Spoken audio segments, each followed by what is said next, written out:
Yo, il y a quelqu'un chez nous, là, c'est moi qui s'imagine les bruits. Imaginez-vous un soir tranquille, vous commandez à souper sur une plateforme en ligne et vous sélectionnez l'option « Livrer à la porte ». Vous allez faire une sieste et quand vous vous réveillez, votre livreur est dans votre domicile. C'est arrivé à Mégane à Lévis. Elle a partagé son expérience sur TikTok et elle a plus de 10 000 mentions j'aime. Elle n'est pas seule à avoir vécu une expérience similaire. Puis là, en fond, je me suis comme un peu endormie sur le divan. Tu sais, quand tu as le sentiment de te faire pas regarder, mais c'est un peu le même principe. J'avais l'impression qu'il y avait quelqu'un là dans l'appartement. Puis là, c'est là que je descends de l'escalier qu'un monsieur continue à prendre quelques pas vers moi, là.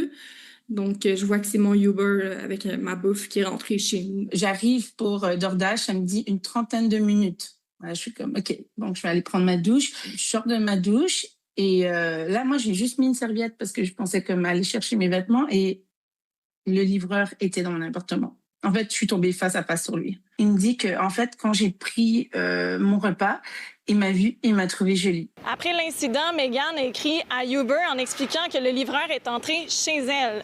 Uber répond « Nous sommes désolés d'apprendre votre mauvaise expérience » en précisant qu'elle peut bloquer le livreur. Elle demande « Qu'en est-il de mes questions de sécurité ?»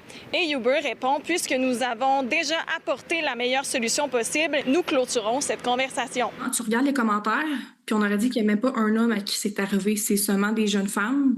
À quel point est-ce que c'est sécuritaire maintenant de se faire livrer à la maison? Je sais pas. Invité à commenter, Uber Eats nous précise par écrit que les livreurs ne peuvent jamais pénétrer dans un domicile sans autorisation.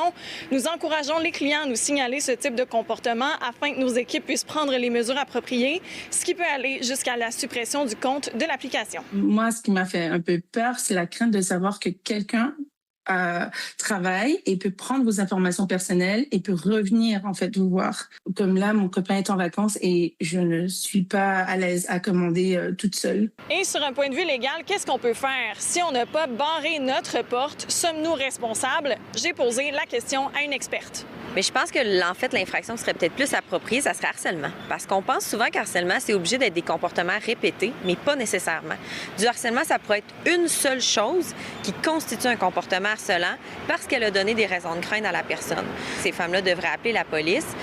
Ça reste que c'est extrêmement inquiétant puis envahissant. Moi, je peux facilement imaginer qu'on considère que c'est du harcèlement.